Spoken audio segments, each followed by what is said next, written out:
everything. Something about your love. Something about your love changes everything. Changes everything. Something about your love. Something about your love changes everything. Changes everything. Something about your love. Something about your love changes everything. Changes everything. Something about your love. Something about your love changes everything. You turn my morning into dancing. You turn my morning into dancing. You turn my morning into dancing. You turn my morning into dancing. 'Cause your love changes everything. Your love changes everything. You turn my morning into dancing. You turn my morning into dancing. You turn my morning into dancing. 'Cause your love changes everything. Your love changes everything. Oh, there's something about your love. Something about your love changes everything in my body. Oh, something about your love. Something about your love changes everything. It changes everything. Something about your love. Something about your love changes everything. It changes everything. Something about your love. Something about your love changes everything. Changes everything. Something about your love. Something about your love changes everything. Something about your love. Something about your love changes everything. Changes everything. Something about your love. Something about your love changes everything. Changes everything. Something about your love. Something about your love changes everything. You turn my morning into dancing. You turn my morning into dancing. You turn my morning into dancing. You turn my morning into dancing. You turn my morning into dancing. Something about your love. Something about your love changes everything. Good morning, Firmly Rooted family. Pastor Tom, Firmly Rooted Ministries. It is Monday morning, and I hope you had a chance to be involved in our service yesterday in our Bible study.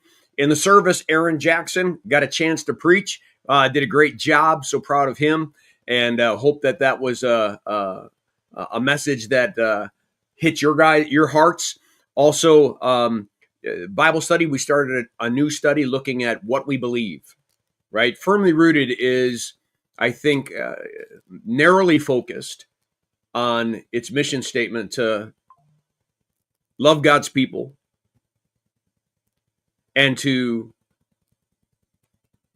connect God's people to God's unconditional love and his eternal truth. And so we began our Bible study yesterday by looking at Christianity, which is the fullest expression of God's love for us in sending his son into the world to die for us and to redeem us and save us. And so we flushed out the definition of what it means to be a Christian. And we're going to review that again next Sunday. Encourage you to be a part of that. You can be with us every Sunday morning, or you can also watch it online. Let's say hi to a few people, and then we're going to get into the Gospel of Mark. Let's see. Besides me, who else is out there? Dr. Colleen, good morning. Steve Drew, good morning. Connie Sandbrink, firmly rooted Greendale. Miss you guys. Love you. Can't wait to see you all. Bert Reggiani, good morning, everyone. Christy Bipes, good morning. Firmly rooted Greendale. Chuck B., good morning, family. Jody Glenn, good morning. Alice, what a blessing to see you Sunday. Good morning, Emily. Good morning, Jody. Yesterday's service was so good. Yeah, it was. And the worship team was good. Everything was good. We're seeing, look, there's some energy. I hope you see it. We're seeing some visitors coming. We're seeing new people coming. And I think we're actually beginning to see some firmly rooted folk inviting some friends. And that's it. That is what's going to create the exponential growth as we spread the gospel in this community. All right, let me pull up the reading. There it is. The request of James and John. Verse 35. And James and John, the sons of Zebedee. And if you ever watch The Chosen, the family of James and John and Zebedee and his wife, they're in The Chosen all over the place, right? Especially when they're around Nazareth in Galilee. James and John, the sons of Zebedee, came up to him and said to Jesus, "Teacher, we want you to do for us whatever we ask you." What an interesting way to address Jesus, right? We want you to do whatever we ask you. You got to know that there's a pitfall here, right? Rather than, "Hey, Lord, is this your will?" It's kind of like we want you to accept our will. It isn't it, but we do the same thing. We do the same thing, thinking that we can get God to jump through our hoops, and answer the question or the need the way we want him to do it. But Jesus, as always, responds with a question. "What do you want me to do for you?" And they said to him, "Grant us to sit, one at your right hand and the other at your left in your glory." Now, what's the good news about this? And we'll get to the bad news. But we got to understand that the disciples like you and I are ever growing and ever maturing. And so there's going to be missteps. We're going to think we understand, but we're not going to understand. And one of the things we know for sure is that the disciples are beginning to understand that there is, in reality, a new kingdom. And that kingdom was inaugurated and brought to this earth in Jesus.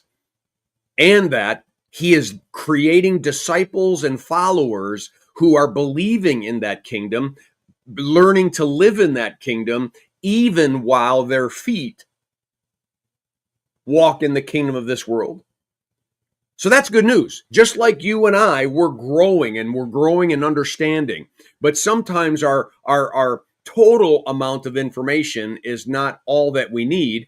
And one of the things we know is that these disciples grew up in a very hierarchical society, whether it's Judaism or whether it's the Roman Empire. That's why so often they're wanting to know who's going to be the greatest in the kingdom. Can you imagine living life where it's always who's going to be at the top of the totem pole, who's going to be the boss, who's going to be the top, who, right? And so built into their question is, man, oh man, we want to be with you in that new kingdom and glory when you finally return again. But can we have a place at your right hand and at your left hand, right? They said to him, "Grant us to sit one at your right hand and one at your left in your glory." And Jesus said, you do not know what you're asking.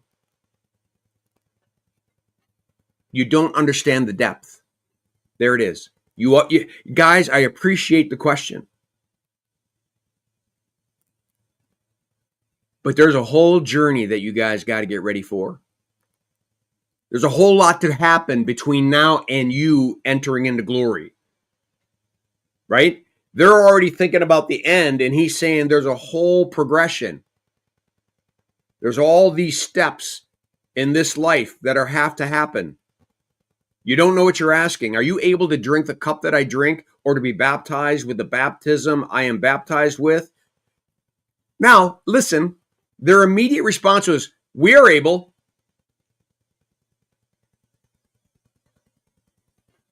What's the more honest answer? Well, ask a question.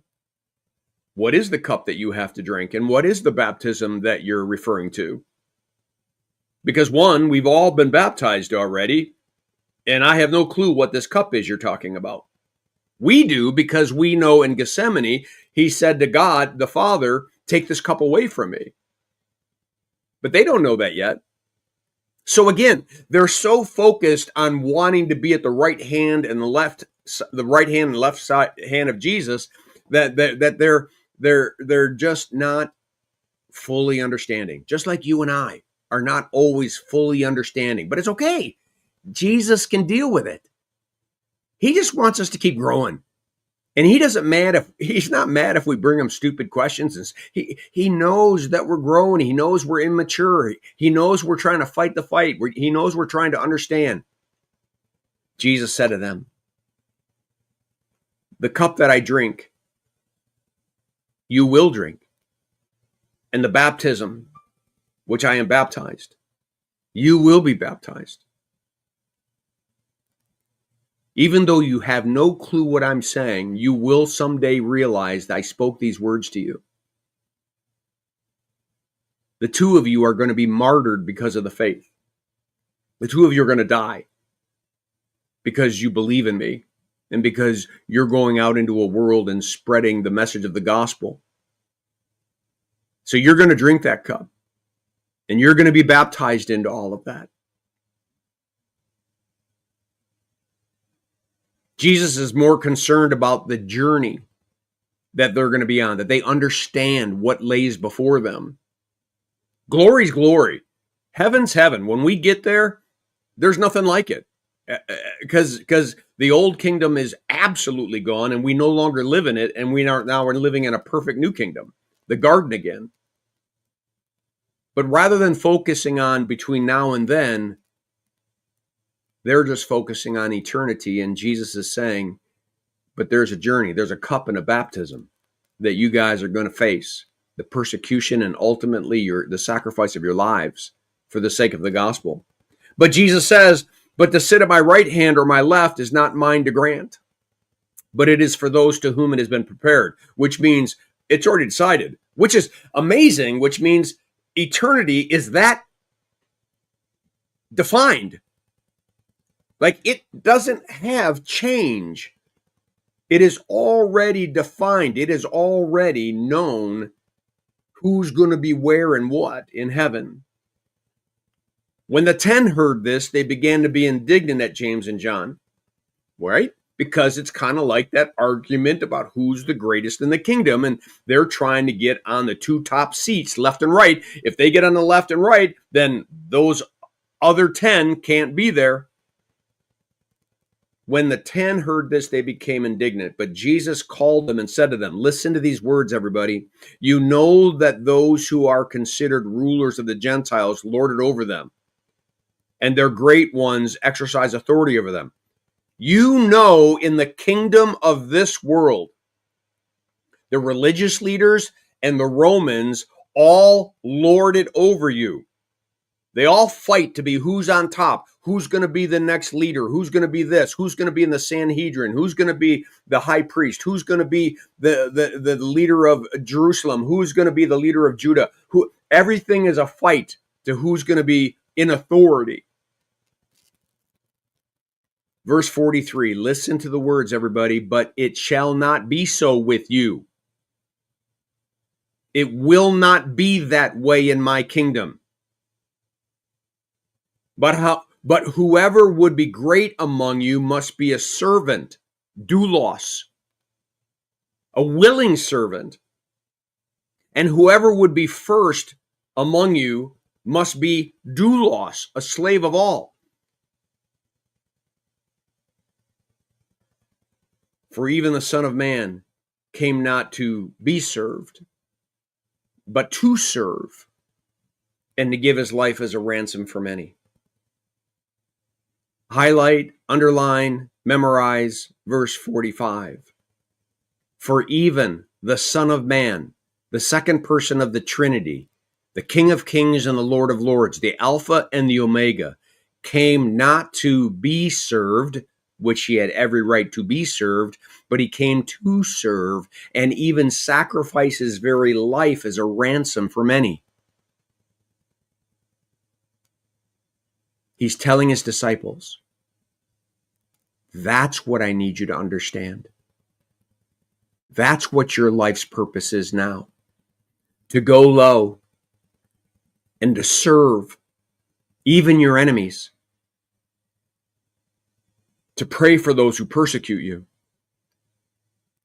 Just as I came into a broken, sinful world and I have all authority in heaven and earth, and I came low and I came to serve and I healed the sick and raised the dead and I faced persecution and I faced a cross and condemnation. I faced all those things.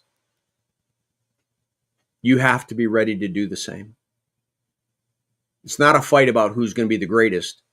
The greatest are who understand that the gospel and the message of Christianity is one that we're even willing to suffer to save one more. To save one more. Well, let me pull myself out of here. Just a minute. There we go. There we go. Who's the greatest in the kingdom? The one who acts like Jesus. Simple enough. The one who lives, acts, breathes like Jesus. Loves God with their whole heart, whole mind, whole soul, and loves their neighbor, even if it's their enemy, as they love themselves, because they know that person is Imago Dei, created in the image of God. All right, I'll leave it at that. I hope that this devotion was a blessing to you. We'll be back in about 15 minutes for prayer. Love all of you. Blessings on your day. Make it a firmly rooted day, and may someone see Jesus in us today. Peace.